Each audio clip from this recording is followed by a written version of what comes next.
এবছর আরাফাতের রোজা কবে রাখতে হবে, আরাফাতের রোজা রাখার ফজিলত কি? এখন কথা হচ্ছে আরাফার রোজা কোন তারিখে রাখবেন, কারণ সৌদি আরবে যেদিন 9 তারিখ, আমাদের এখানে সেদিন 8 তারিখ। আমাদের এখানে যেদিন 8 তারিখ, সৌদি আরবে সেদিন 9 তারিখ। আরাফাতের দিবসকে আমরা কি হিসাবে কাউন্ট করব? আমরা কি 9 তারিখ হিসাবে দেশে কাউন্ট করব? আল্লাহ নবী সাল্লাল্লাহু আলাইহি ওয়াসাল্লাম বলছেন, আমি তোমাদেরকে জানাচ্ছি, আল্লাহর কাছে আমি আশা করি এমন একটা সিয়াম তোমরা রাখবা, পূর্ববর্তী 1 বছর, আগামীর 1 বছর এই গুনাহ আল্লাহ তোমাদের মাফ করে দিবেন। সেই সিয়ামটা হচ্ছে আরাফাতের দিবসের সিয়াম। সুবহানাল্লাহ। কিছু কিছু ওলামায়ে কেরাম বলেছেন যে না, বাংলাদেশের হিসাবে যেদিন 9 তারিখ হবে সেদিন তার রোজাটা রাখবেন। ফুকাহা কেরামের গবেষণা হাদিসে যেহেতু আলাদা স্পষ্ট করে এরকম বিষয়কে খোলাসা করে দেওয়া হয়নি, অতএব সম্ভাবনা দুইটারই রয়েছে। তবে আমরা সকলার মতকে শ্রদ্ধা করি, শ্রদ্ধা জানাই, শ্রদ্ধা রেখেই সবসময় কথা বলি। এবছর আরাফাতের রোজা কবে রাখতে হবে, আরাফাতের রোজা রাখার ফজিলত কি? এবছর আমরা আরাফাতের রোজা রাখবো 16ই জুন রবিবার, অর্থাৎ 15ই জুন শনিবার দিবাগত রাতে আমরা সাহরি খেয়ে 16ই জুন রবিবার আরাফাতের রোজা রাখলে ইনশাআল্লাহ বিদিন আশা করা যায় আরাফাতের রোজার মর্যাদা বা ফজিলত আমরা লাভ করব। নবী করিম সাল্লাল্লাহু আলাইহি ওয়াসাল্লাম বলেছেন, সিয়ামু ইয়াউমি আরাফা আহতাসিবু আলাল্লাহি আন ইউকাফিরা সানাতাল্লাতী ক্বাবলাহু ওয়াল্লাতী বা'দাহু। অর্থাৎ আরাফাত দিনের রোজা যদি কেউ রাখেন তাহলে আল্লাহ তাআলার প্রতি আমার আশা হলো যে এর বিনিময়ে আল্লাহ তাআলা তাকে 1 বছর পূর্বের এবং 1 বছর পরের গুনাহ মাফ করে দিবেন। অতএব আরাফাতের রোজা রাখার চেষ্টা আমাদের করা উচিত। খুবই ফজিলতপূর্ণ একটি আমল। অন্য আরেকটি রোজা বা আরেকটি আমল পাওয়া যায় না যে আমলে আসলে 1 বছর পূর্বের তো বটে, 1 বছর অগ্রিম গুনাহ আল্লাহ তাআলা মাফ করবেন এবং কবিরা গুনাহগুলো থেকে অবশ্য তওবা করে মাফ চাইতে হবে, বান্দার হক আদায় করে মাফ চাইতে হবে। আর সগীরা গুনাহ আল্লাহ তাআলা এই সমস্ত আমলের মাধ্যমে মাফ করে দেবেন ইনশাআল্লাহ তাআলা। অতএব আরাফাতের রোজা রাখা আমাদের প্রত্যেকটা মানুষের চেষ্টা করা দরকার।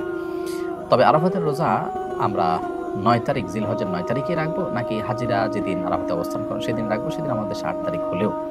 এ সম্পর্কে দুটি মত আছে, আমরা বিভিন্ন সময় বলেছি এবং দুটি মতই ইজতিহাদি। তবে আমার কাছে এটি এখন পরিষ্কার যে আসলে যে দেশে যখন জিলহজের 9 তারিখ হবে সেই দেশটিতে তখন আরাফাতের রোজা রাখাটা অধিকতর যুক্তিযুক্ত। যদিও নবী সাল্লাল্লাহু আলাইহি ওয়াসাল্লামের ভাষায় সিয়াম ইয়াউম আরাফা বলতে আরাফার দিন, আরাফার সাথে সম্বন্ধ করে বলেছেন, কিন্তু আসলে ইয়ামুত তারবিয়া বলা হয় 8 তারিখকে জিলহজের, এবং ইয়াউমে আরাফা বলা হয় 9 তারিখকে, ইয়াউমুন নাহার বলা হয় 10 তারিখে। ইয়াউমুন নাহার বলতে কিন্তু সাধারণত হাজি সাহেবরা যে কোরবানি করে থাকেন সেটা তারবিয়া বলতে 8 তারিখকে বোঝানো হয় হাজি সাহেবদের। কিন্তু আমরা যখন ফিকহের কিতাবপত্রে 8 তারিখ ইয়ামুত তারবিয়া বলি তখন 8 তারিখকে বুঝি পৃথিবীর প্রত্যেক প্রান্তের মানুষের জন্য। ঠিক একইভাবে ইয়াউমুন নাহার বলতে 10 তারিখকে বুঝি, একইভাবে ইয়াউম আরাফা বলতে 9 তারিখকে বুঝবো। তো এর বিপরীতে যে মতটি আছে যে হাজি সাহেবদের সাথে আরাফাতে অবস্থানের সাথে মিল রেখে রাখাটাই উদ্দেশ্য, যেহেতু নামকরণ করা হয়েছে এটা দিয়ে 9 তারিখ না বলে, তো এই মতটিকে যারা অগ্রগণ্য বলেছেন সেটিকে উড়িয়ে দেওয়া যায় না। এগুলো ফুকাহা কেরামের গবেষণা হাদিসে যেহেতু আলাদা স্পষ্ট করে এইরকম বিষয়কে খোলাসা করে দেওয়া হয়নি, অতএব সম্ভাবনা দুইটারই রয়েছে। তবে 9 তারিখের অর্থাৎ যেখানে পৃথিবীর যে দেশে যখন 9 তারিখ, সেই 9 তারিখকে আরাফাতের দিন হিসাবে গণ্য করাটা আমাদের কাছে অধিকতর শক্তিশালী মনে হয়। তারপরও কোনো কোনো বর্ণায় জিলহজের প্রথম 9 দিনই নফল রোজা রাখার কথা বলা হয়েছে। অতএব আমাদের সে আমলটা করি তাহলে তো আর বিতর্ক বা সন্দেহের ঊর্ধ্বে আমরা উঠে যেতে পারি, সেটি আমরা চেষ্টা করতে পারি। এবং ফুকাহা কেরাম এই জিলহজের 9 দিনের সব দিনগুলোর রোজাগুলোকেই কিন্তু তারা মুস্তাহাব উল্লেখ করেছেন। অতএব এবছর আরাফাত দিনের রোজা হিসাবে আমরা জিলহজের 9 তারিখ অর্থাৎ 16ই জুন রবিবার রোজা রাখবো ইনশাআল্লাহ তাআলা। আর যদি কেউ তার আগের দিনগুলোর সাথে মিলিয়ে রাখেন সেটা আরও ভালো, আরও প্রশংসনীয়। বরং সবগুলো দিন অর্থাৎ প্রথম 9 দিনই রোজা রাখাটা মুস্তাহাব। দুনিয়ার শ্রেষ্ঠ নফল সিয়ামের একটা প্রস্তুতি নিতে হবে আমাদের। রাসূলুল্লাহ সাল্লাল্লাহু আলাইহি ওয়াসাল্লাম বলছেন, সিয়ামু ইয়াউমি আরাফাতা আহতাসিবু আলাল্লাহি আন ইউকাফিরা সানাতাল্লাতী ক্বাবলাহু ওয়াস সানাতাল্লাতী বা'দাহু। আল্লাহ নবী সাল্লাল্লাহু আলাইহি ওয়াসাল্লাম বলছেন, আমি তোমাদেরকে জানাচ্ছি, আল্লাহর কাছে আমি আশা করি এমন একটা সিয়াম তোমরা রাখবা, পূর্ববর্তী 1 বছর, আগামীর 1 বছর এই গুনাহ আল্লাহ তোমাদের মাফ করে দিবেন। সেই সিয়ামটা হচ্ছে আরাফাতের দিবসের সিয়াম। সুবহানাল্লাহ। নিয়ত করে ফেলি আমরা এবছর আমরা আরাফাতের দিবসের সিয়াম রাখবো। এখানে দুটি কথা, আরাফাতের দিবসকে আমরা কি হিসাবে কাউন্ট করব? আমরা কি 9 তারিখ হিসাবে দেশে কাউন্ট করব? বিভিন্ন সময় বিভিন্ন জায়গায় চাঁদ ওঠে সেটার হিসাব, নাকি আরাফাতের দিবস? এখানে প্রণিধানযোগ্য দুটি কথা। আরাফা ইয়াউম আরাফা কিয়ামত পর্যন্ত 9 জিলহজেই হবে। অতএব কেউ যদি খবর না পায় এবং তার দেশের চাঁদ দেখা অনুযায়ী 9 তারিখে আদায় করে ফেলে তাহলে তার জন্য 9 জিলহজ আরাফাতের সিয়াম হয়ে যাবে। আর আরো কিছু কিছু মুফাসসিরিনে কেরাম বলেছেন যেহেতু আল্লাহর নবী এই জায়গায় 9 তারিখ উল্লেখ না করে ইয়াউম আরাফা বলেছেন, তাহলে যদি কোনো জাতিগোষ্ঠীর এই খবর নেওয়ার সুযোগ থাকে যে তার দেশ থেকে সে জানতে পারতেছে আরাফাতের দিবসটা কোনটা, সেটা তার দেশে যদি 8 তারিখ হোক বা 9 তারিখ হোক, কম বেশি হোক, চাঁদ দেখার কারণে ওই আরাফাতের সাথে মিলায়ে যদি রোজা রাখে, তাহলেও সে এই সিয়ামের হক আদায় করার সওয়াব পেয়ে যাবে। অতএব প্রিয় ভাইরা, যেভাবেই হোক 9 জিলহজের এই সিয়ামটা আমরা ত্যাগ করব না। তবে এখানে আরেকটি কথা, অনেক হাজী সাহেবরা এই বয়ান শুনবেন, শুনে আরাফাতের ময়দানে আছেন, তিনিও চিন্তা করছেন আমি রোজা থাকবো না। সহিহ মুসনাদ আহমদের হাদিসের মধ্যে আসছে, সাহাবীরা জিজ্ঞাসা করছেন নবীজিকে, ইয়া রাসূলুল্লাহ এই সিয়াম কি হাজীদের জন্য? তিনি বললেন না, এটা হাজীদের জন্য সিয়াম নয়, এটা নিষেধ। বরং যারা হজে যাবে না, পুরা দুনিয়ার মুসলিম উম্মাহ ওই ভাইদের ভ্রাতৃত্বের সাথে সম্পৃক্ত হওয়ার জন্য এই সিয়াম রাখবে। আর কেউ যদি আরাফাতের এই সিয়াম রাখে, আল্লাহ নবী বলছেন আমি আশা করি পূর্ববর্তী এবং পরবর্তী 1 বছরের সগীরা গুনাহ আল্লাহ তার মাফ করে দিবেন। অতএব প্রিয় ভাইরা, এটাই নফল সিয়ামের দিক দিয়ে শ্রেষ্ঠ সিয়াম, এর থেকে দামি আর কোনো সিয়াম নাই। আমরা শপথ করে নেই এবার ইনশাআল্লাহ আমরা এই সিয়াম রাখার চেষ্টা করব। আল্লাহ আমাদেরকে তৌফিক দান করেন। এখন কথা হচ্ছে আরাফার রোজা কোন তারিখে রাখবেন? কারণ সৌদি আরবে যেদিন 9 তারিখ, আমাদের এখানে সেদিন 8 তারিখ। আমাদের এখানে যেদিন 8 তারিখ, সৌদি আরবে সেদিন 9 তারিখ। আমাদের এখানে যেদিন 9 তারিখ, সৌদি আরবে সেদিন 10 তারিখ। 10 তারিখ কিসের দিন জানেন তো? ঈদের দিন। বলেন না, 10 তারিখ কিসের দিন? রোজা রাখা হারাম কয় দিন? 5 দিন। সারা বছরে রোজা রাখা হারাম কয় দিন? আরো জোরে বলেন, কয় দিন? জানেন, এগুলো তো অনেকে জানেন না। সারা বছরে 5 দিন রোজা রাখা হারাম। যেদিন রোজা রাখলে গুনাহ হবে। কি হবে? গুনাহ হবে। খুশির ঠেলায়, এশকের ঠেলায় কিছু ময় মুরব্বী আছে। আমি আমার নানিকে একবার ছোটোবেলায়, মানে যখন মাদ্রাসায় পড়ি, আমি বললাম, নানি জিলহজের রোজা কয়টা রাখবা? কয় 10টা। আমাকে 10টা তো মিলবে না, 10 জিলহজ ঈদের দিন, সেদিন কি করবা? কয় পরের দিন রাখবো, 10টা তো মিলাইতেই হবে। আমি কই এটি রোজা রাখা হারাম। এটা অনেক ময় মুরব্বীও জানে না, বুঝছেন? সারা বছরে 5 দিন রোজা রাখা হারাম, 2 ঈদের দিন আর কুরবানি ঈদের পরের কয় দিন? 3 দিন। এই 5 দিন রোজা রাখলে কি হবে? হারাম, গুনাহ হবে। সুতরাং এই 5 দিন রোজা রাখা যাবে না। এখন আপনি 9 তারিখ রোজা রাখবেন নাকি 8 তারিখ রোজা রাখবেন, এটা নিয়ে বাংলাদেশে কিন্তু প্রচণ্ড রকমের মতবিরোধ এবং ধাক্কাধাক্কি আছে। কারণ সৌদি আরবের সাথে মিল রাখলে আপনারা 10 তারিখ, মানে যেদিন এখানে 9 তারিখ, সেদিন আপনারা কি করতে হবে? ঈদের নামাজ পড়তে হবে, 10 তারিখ ধরতে হবে। আবার সৌদি আরবে যেদিন হজ হয় সেদিন এখানে 8 তারিখ। সৌদি আরবের পরের দিন কি হয়? আপনার চাঁদ দেখা যায় এখানে।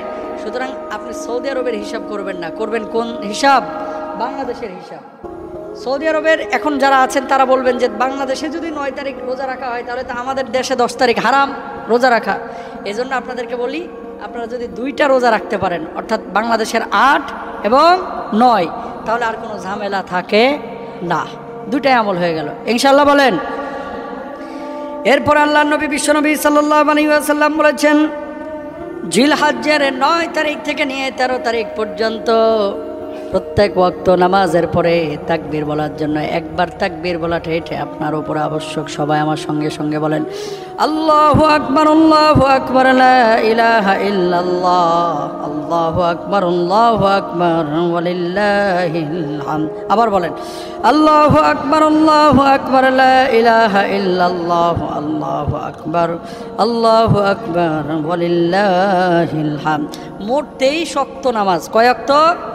23 ওয়াক্ত। 9 জিলহজ ফজরের নামাজের পর থেকে নিয়ে 13 জিলহজ আসরের নামাজ পর্যন্ত। অনেক সময় ইমাম সাহেব ভুলে যাইতে পারে, ইমাম সাহেব মানুষ, রোবট না, ভুলে যাইতে পারে, হয়তো বা বলতে মনে নাই, তখন আপনারা পেছন থেকে ইশারা করবেন, আল্লাহু আকবার, আল্লাহু আকবার, লা ইলাহা ইল্লাল্লাহ, আল্লাহু আকবার, আল্লাহু আকবার, ওয়ালিল্লাহিল হামদ।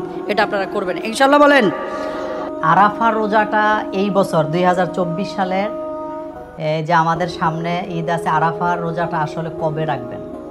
এটা কি সৌদি আরবে আর হিসাবে রাখবেন না বাংলাদেশের হিসাবে রাখবেন? দেখেন, আরাফাতের রোজার ব্যাপারে হাদিস যেভাবে এসছে, সেখানে আরাফা শব্দটি উল্লেখ আছে যে আরাফাতের রোজা 1 বছরের গুনাহকে মাফ করে দেয়। যেহেতু আরাফা শব্দটি উল্লেখ আছে, সেজন্য একদল ওলামায়ে কেরামের বক্তব্য হচ্ছে আরাফাতের রোজা আরাফাতের দিনেই রাখবে, ওই দিন রাখবে যেদিন হাজিরা আরাফাতে অবস্থান করেন। কিছু কিছু ওলামাই কেরাম বলেছেন যে না, বাংলাদেশের হিসাবে যেদিন 9 তারিখ হবে সেদিন তার রোজাটা রাখবেন। তবে আমরা সকলার মতকে শ্রদ্ধা করি, শ্রদ্ধা জানাই, শ্রদ্ধা রেখেই সবসময় কথা বলি। প্রথম কথাটি হচ্ছে 9 তারিখের রোজার ব্যাপারে হাদিসে এসছে, আরাফাতের দিন উল্লেখ করেও হাদিসে আসছে। তাই আপনি যদি চান তাহলে 2টা রোজা রাখুন, একটা 9 তারিখে রাখুন আর আরেকটা 8 তারিখ চাঁদের, অর্থাৎ যেই দিনটাতে হাজিরা আরাফাতে অবস্থান করবেন ওই দিন রাখেন, তাইলে আপনার আর গ্যাপ পড়ল না। কিন্তু যারা বললেন যে আরাফাতের রোজা আমাদের দেশে 9 তারিখে রাখতে হবে, তো ওই দিন কিন্তু হাজিরা অলরেডি মিনায় চলে যান বা তাদের কিন্তু ঈদের দিন হয়ে যায়। সেজন্য আমরা পরামর্শ দেই যে আরাফাতের রোজা হাজিরা যেদিন আরাফাতে থাকবেন যে অবস্থানে ওই দিনই রাখবেন। তবে আপনি 9 তারিখও যেহেতু রোজা রাখার কথা আছে, আপনি 9 তারিখেও রাখেন, তাহলে আপনি 2টা রাখেন। কিন্তু আমরা পরামর্শ দেই যে আপনি আরাফাতে যেদিন হাজিরা থাকবে ওই দিন আপনি রোজাটা রাখবেন। 9 তারিখে রাখলেও রাখতে পারেন, কিন্তু এগুলা নিয়ে ঝগড়াঝাটি করা, একজন আরেকজনকে গালাগালি করা, একজনের মতকে আরেকজনের তুচ্ছ তাচ্ছল্য করা, এটা করা উচিত হবে না আমাদের, এটা করা আমরা চাই না। এবং আলেম ওলামাদের মধ্যে ভ্রাতৃত্ব তৈরি হওয়া দরকার। 4 ইমামের বিভিন্ন মাসালাতে 2 রকম ফতুয়া থাকতে পারে, কিন্তু এক ইমাম আরেক ইমামকে কখনোই বাতিল বলে ঘোষণা দেন নাই। কিন্তু আমাদের দেশে যখনই আমরা একটা মতের লোকেরা কোনো কিছুকে কোরআন হাদিসের দলিল দিয়ে কথা বলি, আরেক দল আবার এটাকে তুচ্ছ তাচ্ছল্য করে কথা বলে। আমাদের দেশে যেভাবে আমলটা চালু আছে সেভাবে করার জন্য উৎসাহ করতে চান। সেজন্য আমি সকলকে অনুরোধ করব, দেখেন কাদা ছুড়াছুরি বন্ধ করেন। আরাফাতের রোজা আপনি ইচ্ছা করলে 9 তারিখ 8 তারিখ 2টা রাখতে পারেন, ইচ্ছা করলে শুধু 9 তারিখে রাখতে পারেন। তবে আমরা সবচেয়ে বেস্ট মনে করছি যেদিন আরাফাতে হাজিরা থাকেন সেদিন রোজা রাখেন।